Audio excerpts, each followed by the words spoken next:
Inspire Power Life လို့ခေါ်တဲ့နေပညာကုမ္ပဏီကြီးတစ်ခုမှာဒေါ်လာ8 သန်းတန်တဲ့ project တစ်ခုမှာထားတဲ့ဖောက်တီကြီးအတွက်အရေးကြီးတဲ့စနစ်တစ်ခုတည်ဆောက်နေကြတယ် project စတင်တဲ့နေ့ကစပြီး ID ဌာနတစ်ခုလုံးအလုပ်ရှုပ်နေကြတယ်အချို့ဆိုညဘက်တွေပါအိမ်ပြန်ကြဘူးနေ့ညမနာအလုပ်လုပ်ရတဲ့အထိဖိအားများနေတယ်ဒါပေမဲ့စနစ်အသစ်ကိုစတင်စမ်းသပ်တဲ့နေ့မှာပြဿနာကြီးတစ်ခုတက်လာတယ်ဖောက်တီဘက်ကအချက်လက်တွေစနစ်ထဲမဝင်တော့ဘူးဝင်ပြီးသား data တွေလည်းပျောက်ကုန်တဲ့ရုံးခန်းထဲမှာအားလုံးတင်းမာသွားတယ်ဌာနမှူးကိုရန်နိုင်ကစိတ်တူပြီးပြောလိုက်တယ်ဒီနေ့မပြင်နိုင်ရင်စာချုပ်ပြတ်ပြီးဖောက်တီဘက်ကလည်းအလျော်တောင်းလာနိုင်တယ်စီနီယာအင်ဂျင်နီယာတွေကလည်းကွန်ပျူတာရှေ့မှာခေါင်းကိုက်နေကြတယ်အဖွဲ့ခေါင်းဆောင်ကတယောက်တည်းရေရွတ်နေတယ်စနစ်ရေးထားတာမမာဘူးစာပါလဲကောင်းနေတယ်ဒါဆိုဘာဖြစ်တာလဲအဲ့ဒီအချိန်ရုံးထောက်မှာထိုင်နေတဲ့ဝန်ထမ်းငယ်လေးကိုစေယာကတိတ်တိတ်လေးနားထောင်နေတယ်သူကဌာနထဲမှာအမြဲအနှိမ်ခံရတဲ့သူစီနီယာဝန်ထမ်းတွေကလုပ်ငန်းမှာလက်တွဲမခေါ်တဲ့အပြင်မင်းကအစ်စ်ပဲရှိသေးတယ်နားထောင်ပဲနားထောင်ဘာမှဝင်ပြီးမဆက်စုနဲ့မင်းနာလေဖို့က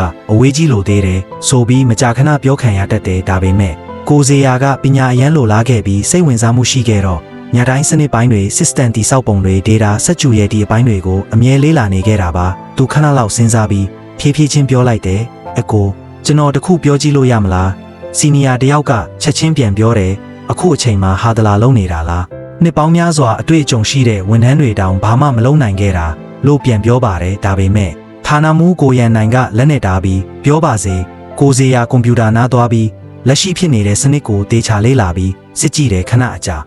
ကို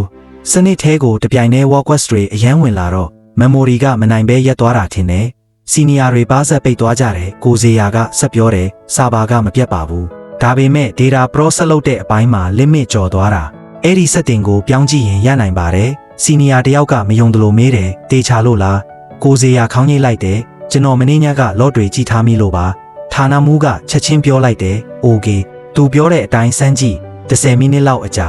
စနစ်တဖြည်းဖြည်းပြန်တက်လာတယ်ပြောင်းနေတဲ့ data တွေလည်းပြန်ပေါ်လာတယ်ရုံးခန်းထဲမှာရပြီ